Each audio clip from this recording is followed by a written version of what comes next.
Os deputados federais e senadores avançaram com o orçamento impositivo e, por meio das emendas individuais, garantiram mais recursos da União em 2024 para os municípios do Ceará. O dinheiro é destinado a obras em diferentes áreas e representa, além de benefícios sociais nas comunidades, força política e eleitoral para quem viabiliza as verbas orçamentárias. Sobre esse assunto, o jornal Alerta Geral conversa hoje com o deputado federal Danilo Forte, do União Brasil, que já está de olho também na Lei de Diretrizes Orçamentárias de 2025. E agora, nessa conversa com o deputado Danilo Forte, os jornalistas Luzenor de Oliveira e Beto Almeida. Jornalista Luzenor de Oliveira, bom dia. Bom dia, Marcos Surlan, mais uma vez ao deputado federal Danilo Forte, seja bem-vindo ao jornal Alerta Geral. Deputado Danilo Forte, o Ceará está bem contemplado até este momento com recursos do orçamento da União por meio das emendas parlamentares individuais. Bom dia. Bom dia, Luzenor, bom dia, Beto, bom dia a todos que fazem o Alerta Geral. Um prazer muito grande estar com vocês. Sem sombra de dúvida, os estados mais pobres da federação têm no orçamento uma expectativa muito grande, porque é ali que tem a força política para carregar recursos para suas comunidades, para suas cidades, para os seus investimentos. E dentro dessa nova distribuição de tarefas que nós conseguimos impor com a impositividade do orçamento, você tem a garantia desses recursos.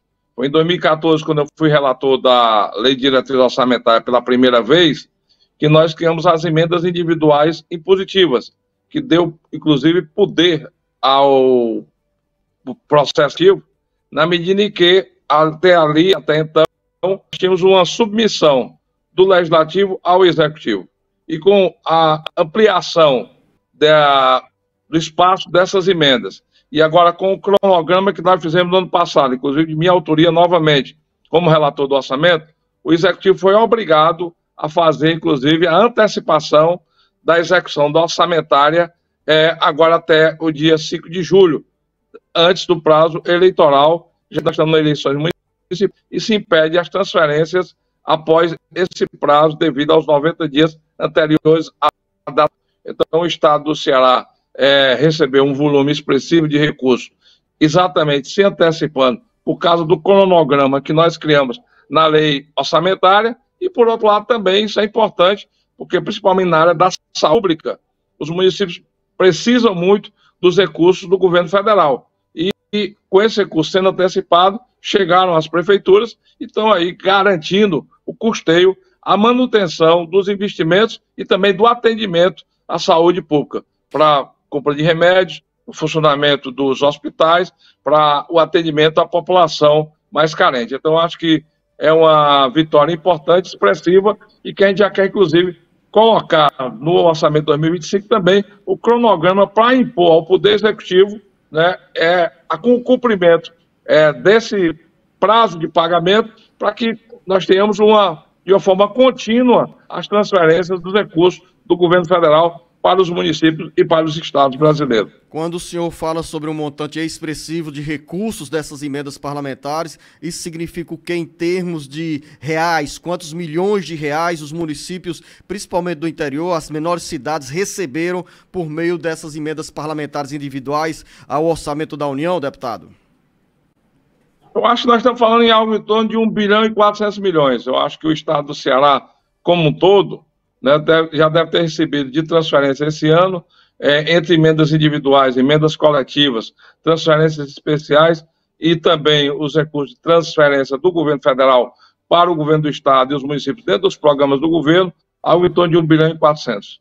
Jornalista Beto Almeida.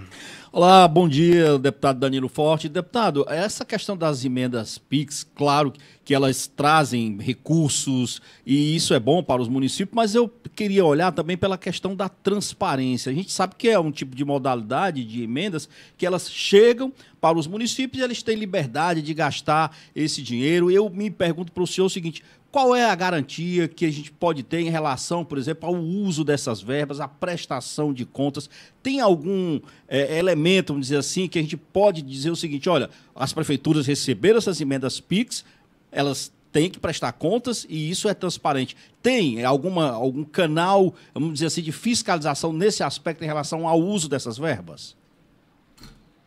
Nós colocamos, inclusive, na lei, inclusive foi uma iniciativa minha, que é uma liberdade vigiada, porque o que é que diferencia? Ela é uma transferência direta do Ministério da Fazenda para o Tesouro, seja do Estado, seja dos municípios. E só pode ser nas emendas individuais, ou seja, o deputado que indica, ele é corresponsável pela aplicação desse recurso. E agora também nós fizemos uma pactuação com o Tribunal de Contas da União, que também repactuou com os tribunais de contas dos estados para fazer o acompanhamento. Por exemplo, quando eu faço uma transferência sob a minha responsabilidade, eu exijo do prefeito que ele faça um ofício encaminhando para mim qual é o destino daquele investimento, qual é o destino da aplicação daquele recurso e, ao mesmo tempo, com isso, eu tenho a garantia de que aquela emenda que eu coloquei no município vai ser destinada para a construção de um posto de saúde, vai ser destinada para o custeio da saúde pública, vai ser destinada para a pavimentação de uma rua ou a construção de uma quadra esportiva. Então, você tem ali, precavidamente, no meu caso, né, que zelo muito pelos recursos públicos, a preocupação de fazer com que o prefeito não só se responsabilize, como se comprometa naquela transferência para aquela execução. E, automaticamente, agora com o apoio do Tribunal de Contas, nós também vamos ter o acompanhamento dessa execução, na medida em que o recurso chega e o prefeito é obrigado a prestar conta. Então, acho que tem uma evolução com relação a isso.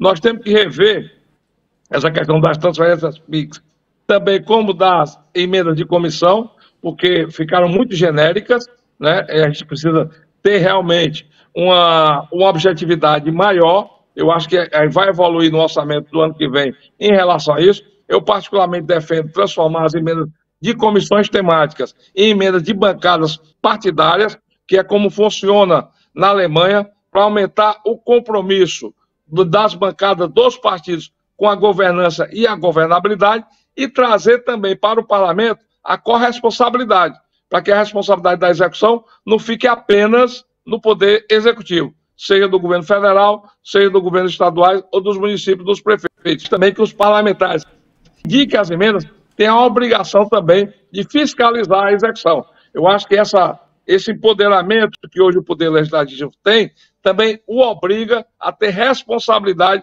no acompanhamento da execução orçamentária. Eu faço isso e é por isso que, graças a Deus, os prefeitos que estão comigo têm menos problema nas prestações de conta, porque eu cobro essa execução. Deputado